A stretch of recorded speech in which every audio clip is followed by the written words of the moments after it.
Kabilang naman sa binigyan linaw sa ginanap na pagdinig sa Committee on Basic Education and Culture ang issue sa hindi pa rin TESDA accredited na ilang mga eskwelahan na nagbibigay ng technical vocational program. Ang detalye ng report ihahatid sa atin ni Kate Renya.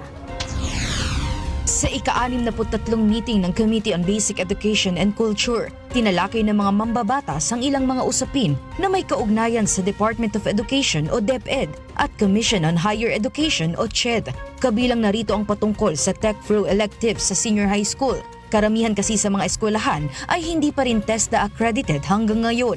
Ayon sa datos ng Department of Education, para sa school year 2024 to 2025, mula sa 3.98 million na mga senior high school students, nasa mahigit 1.16 million estudyante ng grade 11 at grade 12 ang kumuha ng technical vocational track o katumbas sa 29.32%. Base naman sa presentasyon ng TESDA, mayroong 17 billion pesos na budget ang ahensya para sa taong 2025. 945 million pesos dito ang para sa assessment ng 200,000 senior high school students. Ibig sabihin, mula sa mahigit 1 milyong TechVoc students, 200,000 lang ang napupunduhan. Iginiit naman ni Marikina 2nd District Representative Stella Kimbo ang kahalagahan ng pagrehistro ng TechVoc programs. The fact that you're not thinking about mandatory TESDA registration for your Tech Pro in senior high schools, I think that's where the problem lies. Kasi kung hindi nyo iniisip na 100% pala dapat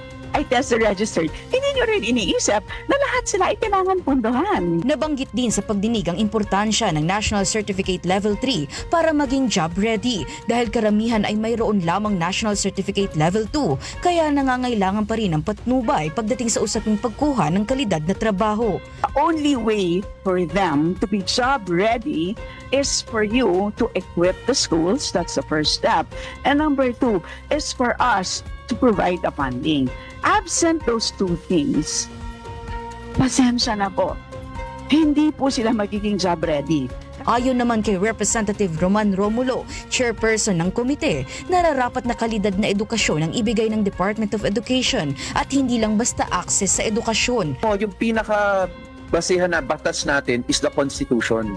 And the Constitution says you must provide quality education. Hindi sinabing access lang to education. It says quality. So dapat matagal lang quality assured. Samantala, inilatag naman ng DepEd ang mga kailangang asahan ng mga guro sa academic calendar sa pagsisimula ng school year 2025 to 2026. We'll pilots with the 800 plus schools that we have identified, sir. The Strengthened Senior High School Curriculum. So we'll have the 5 new core courses. Habang sa CHED, ikokonsulta pa ang kanilang suhestyon na pagtatanggal sa 8 general education courses sa kolehiyo para mabawasan ang isang buong semester sa loob ng 4 na taon kada kurso, kabilang na ang subject na ethics sa kolehiyo.